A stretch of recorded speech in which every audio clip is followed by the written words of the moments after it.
Hello, Miss Kimmy. Nang hi masanga phanana ne ke pho no ma hi in a hin la ichi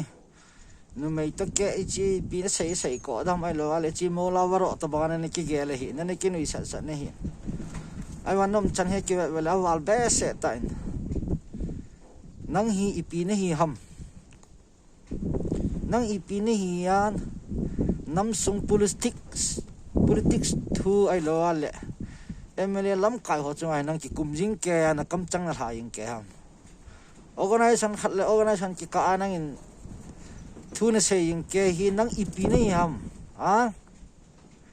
nu mai suke nu mai tunin ke tungtang na lo le na in sung a ha sat je agam pa ma uma na in sung vekola sum hol ne na in sung ki vet nen lang sum ki hol ta nam pi sung ai nang nu mai to ke ki kum na ri lo pi chen ha na organization khat la khat ka nang sei de lo pi chu mi asunga iti ke hawa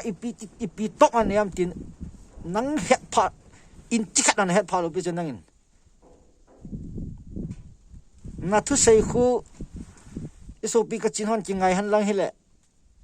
ipia gyal du ham oi lang sul hing meng ne ya namasanga ji khaila la tai na mo ba na tai media mo pen ni ha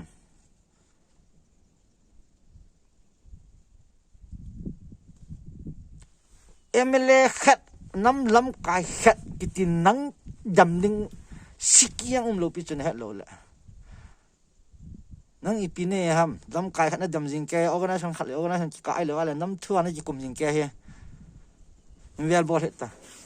henge youtube na ki bola le nang mahin ko anup nup na kibolta na capacity khalet nahi na khalin thu sahita nang nu mai take ki kumni lo pi chu nam thua he asei di tamatam chu bol he tamatam ta su to ni mi tamatam chu nang be ti mana chu koi ban mit mu long kiling ding lo pi chu in vel bol heta tu kal na youtube a ko thu dang na ki saita na ki bolta ai hin nam thu le organization khat la khat ki ka le lam kai khat personal nan fel dam ki na le phalo di cho gam dang agam pa ma ko foreign ka omet ti in kuni lo theram ti ta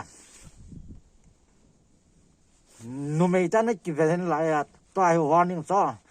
last warning cho wa he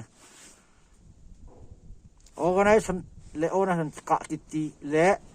nam lam kai MLA minister kiti nam songa nang dam ko chang lo cho hin vel dam hin vel bor ta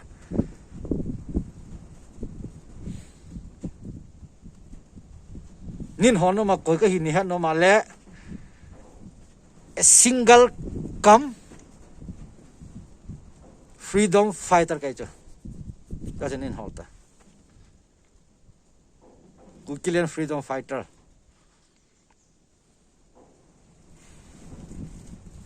vel bo ta tum na sa lo di cha na chi kum ni ding na sai ding alom ki sai tan nu mei chu he na